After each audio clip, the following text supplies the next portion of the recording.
I'm Jane Atterton from the Rural Policy Centre at SRUC, Scotland's Rural College. And there's my email address if anyone would like to contact me afterwards.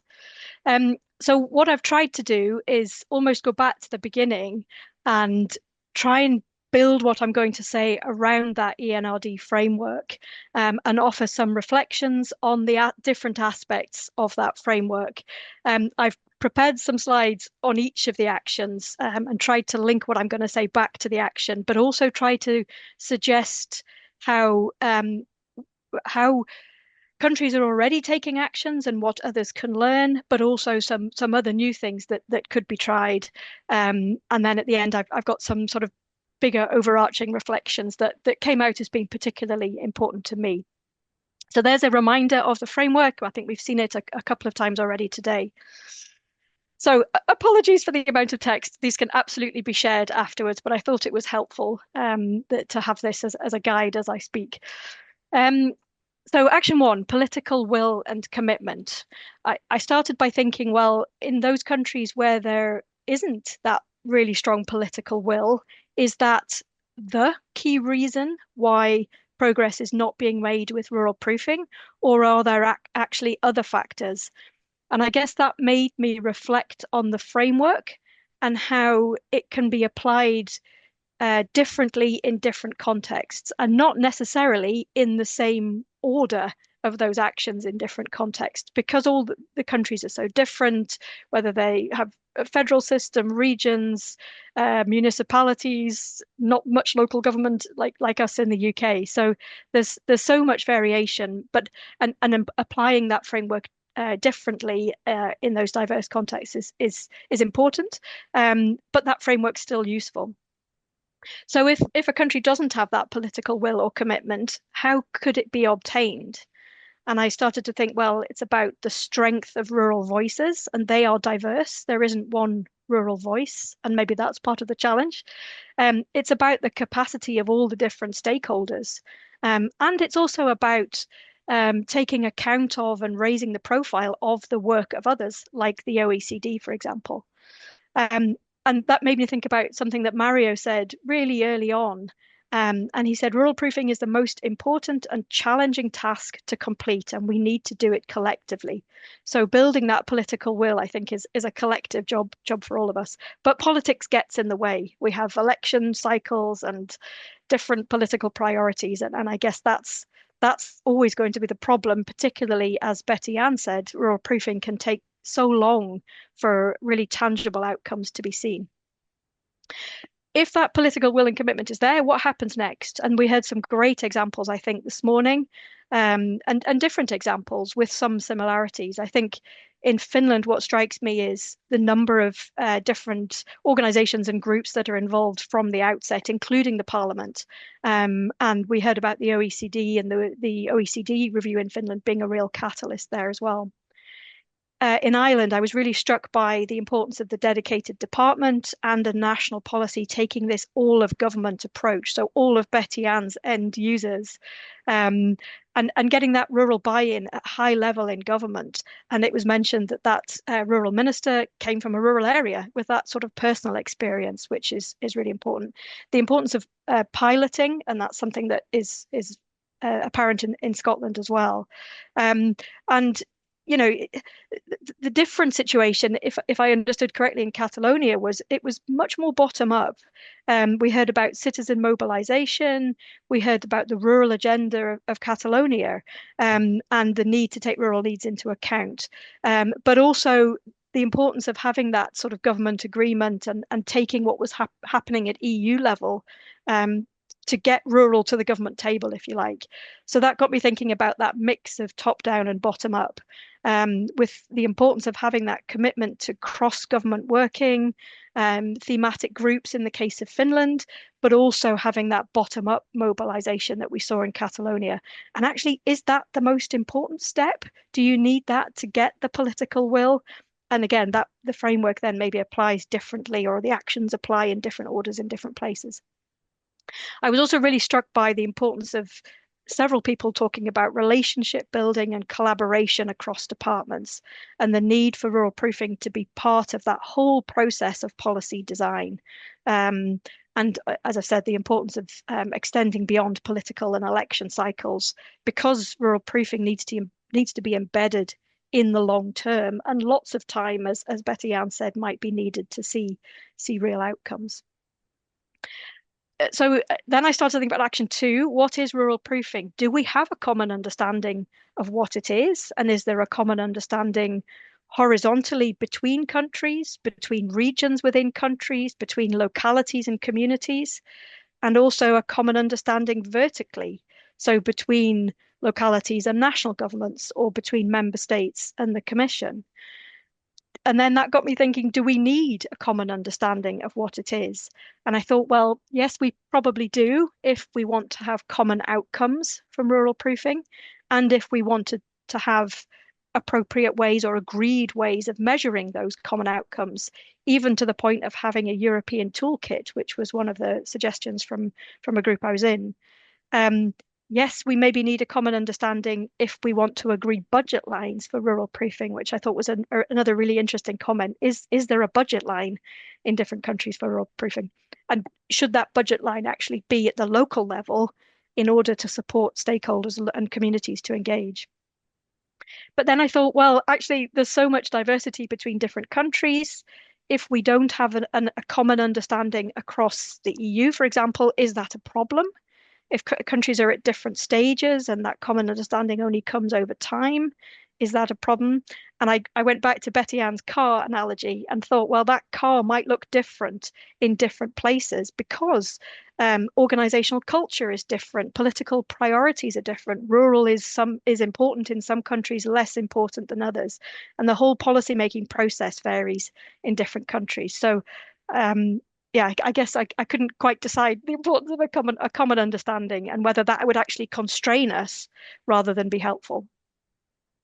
I also picked very much up on the need for rural proofing from the outset, and I think that I think links really well with the comments that were made just in the session just before me about raising awareness and changing perceptions and doing that right from the outset. But that's hard to do, as others have said. A policy might be thought up between two ministers having lunch in a parliament building, and only very few stakeholders are present at that point. And, that might quickly become developed as a policy before anyone, never mind rural, any stakeholders have really had a chance to engage. So I thought, there's a really big goal of rural proofing. It's a systematic, circular process. It's about addressing urban-centric policies and policy making, reducing inequalities, promoting higher well-being. But that's a huge ask of rural proofing, and made me think about Betty Ann's sort of managing expectations. It is complex, and it does require a number of different elements that, we've talked about them: the data, political support, stakeholder engagement. And those different elements will vary in their capacity, in their strength, in their power, in their importance between different regions and countries. And it's, that complex process is part of a wider support infrastructure. And I was really taken with a quote from Professor Bruce Chater, who was at a WHO roundtable just on Tuesday about rural health, equity, and integrated rural development. And he said, rural proofing must start with communities and their wisdom, which I think is just a really great quote. And he talked about nothing about us without us. And that's really stuck with me from that meeting. From that very big goal, I had a quick look last night at the UK DEFRA, the latest rural proofing information that's come out from DEFRA. And they have a really practical approach. They say departments need to assess financial allocations to make sure that funding takes account of higher rural costs, investment decisions, and service delivery. So there's a sort of more practical approach to thinking about what rural proofing is. I was also really struck with a few people, and I think I included, I did a comment that was in the chat here, which again, I really liked, about rural proofing being a positive process, describing rural areas positively with positive outcomes. So we've talked about this before, but going beyond rural proofing is special pleading and only about needs. It needs to be an opportunity, not a burden. And it absolutely shouldn't lead to rural being marginalized. And I think that is a risk with some approaches. And this was the comment from the chat I didn't pick up who it was. It might have been Anna. But rural proofing is about representation. Again, I thought that was a great way of phrasing it. And rural areas are not passive and shouldn't be regarded as passive. They should be active in this process. And that made me think, rural areas are the future, whether it's to do with climate change mitigation, food, health and well-being, peatland restoration, carbon sinks. Rural areas, if we can do good rural proofing, that will be for the benefit of everyone. I think I need to speed up. I've got, as I said, far too much here. Why do we need rural proofing? Well, you kind of need to make the case for rural proofing to get that political will. So again, that made me think about the framework and what comes first. Do we need the shared vision to make the case for rural proofing, or does rural proofing make the case for the shared vision? And do we need rural proofing more in countries where there's more, a higher proportion of the population is rural? Again, going back to what I was just saying, is rural proofing about counterbalancing urban-centric policies and policy making? Is it about tackling inequalities? Is it about raising health and well-being and doing that in a way that's appropriate to a rural place, not just to an urban place? Because again, rural areas for me are the future. But then I was reflecting on Finland, even though there's been a long history of the Rural Policy Council with different names and a rural policy since 1988, I think. It was commented that the situation regarding rural proofing is still not known, not widely known. So why is that the case? Clear responsibilities, again, some of the comments just now touched on this. We've spoken a little bit about whether it should be a legislative commitment, whether it should be mandatory, whether it should be voluntary. Who should lead it, or who should champion it? And I know there were discussions in England and also in Canada, I believe, about whether the responsibility should lie with a higher government department, if you like, and not with the rural department that's on a level with other departments, but something like a cabinet office or equivalent. Again, I was really struck by the Finnish example of the Rural Policy Council with many different stakeholders involved, but seemingly everyone with a reasonably clear idea of what their responsibility is in the process. Something that didn't come up so much, at least in the groups that I was in there today, was about having independent oversight and evaluation of rural proofing. I know in England for a while, rural proofing was evaluated by the Commission for Rural Communities as an arm's length body of government. Now it's evaluated by DEFRA itself, and I think that raises questions about impartiality and even transparency with regard to evaluation. The role of researchers, I think, is really important. We spoke in our group about the Natural Resources Institute, I think that's the right name, in Finland, doing rural proofing. And that got me reflecting on the Scottish case. I work for an organisation that delivers a 5-year Scottish Government strategic research programme. And I personally see a lot of my role as a researcher doing that rural proofing and uncovering data and listening to communities and feeding that back to government. Clearly a role for sort of national statistics agencies and all the other bodies that have been mentioned, from LARD to rural movements, rural parliaments, young people, definitely, seniors. We have an aging population. And again, that quote from Bruce at the WHO event on Tuesday about nothing about us without us. But as Betty Ann said really clearly, policymakers are the end users. They're the ones that are doing the rural proofing, whether that's in housing, health, or transport. And they need to know that, and we need to equip them with the right skills and evidence to do that. And they need to be brought into the process. Again, lots to say on what and how do we rural proof, and lots of really interesting things happening in different places, including things that might not be called rural proofing, but actually in effect are a kind of rural proofing. A need to rural proof laws or legislation and how that legislation is implemented. And I think that leads to the question of who does that rural proofing. If the implementation is at local level, there seemingly should be a role for those local actors in doing that rural proofing.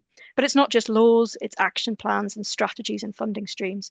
And again, going back to the car analogy, the approaches will differ depending on the different parts of the car and the place that the car is being built in. That context is really different.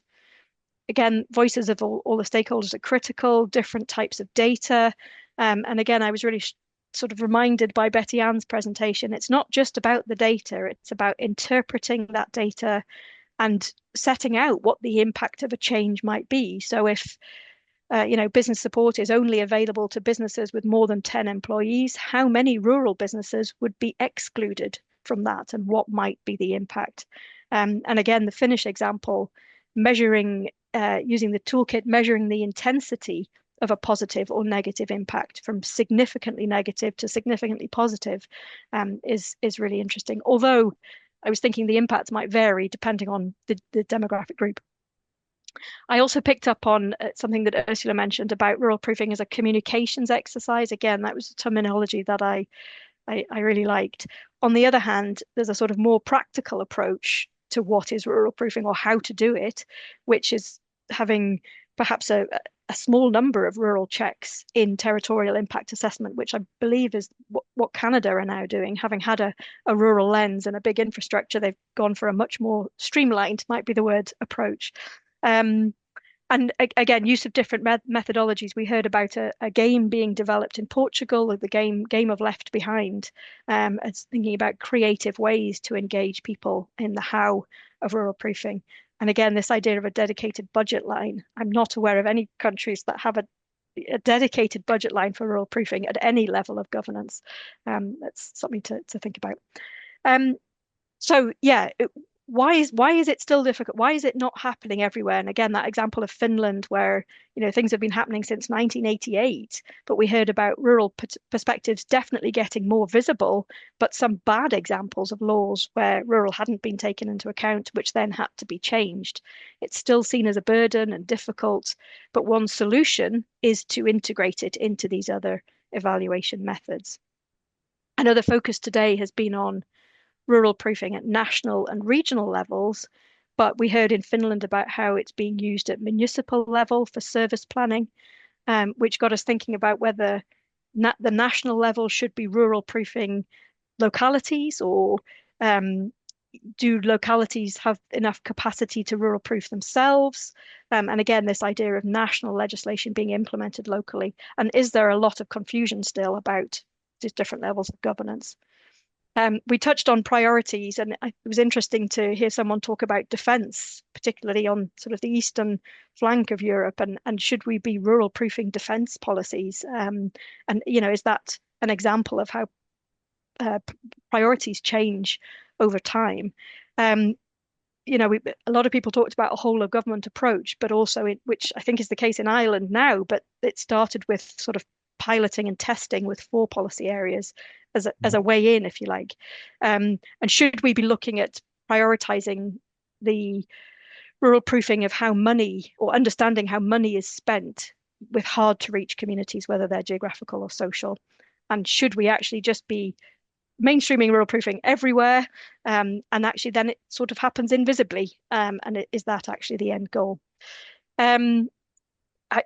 This slide is really sort of to conclude, Jane. I will. This is really just going back to Betty Ann's really interesting presentation at the start. Are we looking at success only about the process? In which case it's that sort of awareness raising, it's that relationship building, it's about the process, or do we go beyond the process? And we heard about local slaughterhouses in Catalonia. Is it about achieving population growth in an area that's been depopulating, and all the other things that it could be? We've touched on much of the sort of monitoring and evaluation. I won't say too much. We had the great example of Rustic. How do we evaluate when the impacts might be very long term? How do we ensure accountability? I think I possibly covered most of that. Am I getting three overarching points, and I'll finish. Rural proofing as one part of the wider rural support infrastructure. So that idea of having an overarching vision, I think, is really interesting. Again, the sort of example of Finland with that the council and the role that it has. Engaging everyone is critical. And taking account of what other organisations like the OECD are doing. It's all part of the infrastructure for me. Again, hearing communities' voices is a vital part of rural proofing, and that quote that I've used before. and that need for a positive narrative. And I took the quote at the bottom there from Julia in the chat, who talks about cities needing rural areas to remain sustainable in future. And then I finished with some suggested possible actions. The value of an event like this seems great, and there's been lots of comments about that in the chat. Do we need a European toolkit? Is the framework enough? What about diversity? The sharing of real life examples, I think, whether it's examples of the process or examples of the bigger outcomes, can be really important. And one place it strikes me, as somebody else said, there's so much helpful material out there, but having it all in one place would be really valuable. And I will stop there. Apologies if I've gone hugely over time. No apologies, otherwise. Thank you, Jane. Impressive, impressive. I think the last points lead us very, very much to the next session. I take, although some points from your intervention, and I like very much on the changing the narrative. We tend to be quite negative when we talk about rural, but I think we are doing rural proofing. Sometimes we say to avoid negative impacts. I think also we can turn that message around and link it more to what politicians are looking for, which are we do rural proofing to make sure rural areas contribute better to as well the challenges that we face, so that we are better partners if we talk at EU level or national level, to really support in terms of improving competitiveness, which is a key word for the future, resilience, sustainability, etc. So it's not just to avoid damage, but as well to make sure we are better partners in the future. So that change of message, I think it's very important.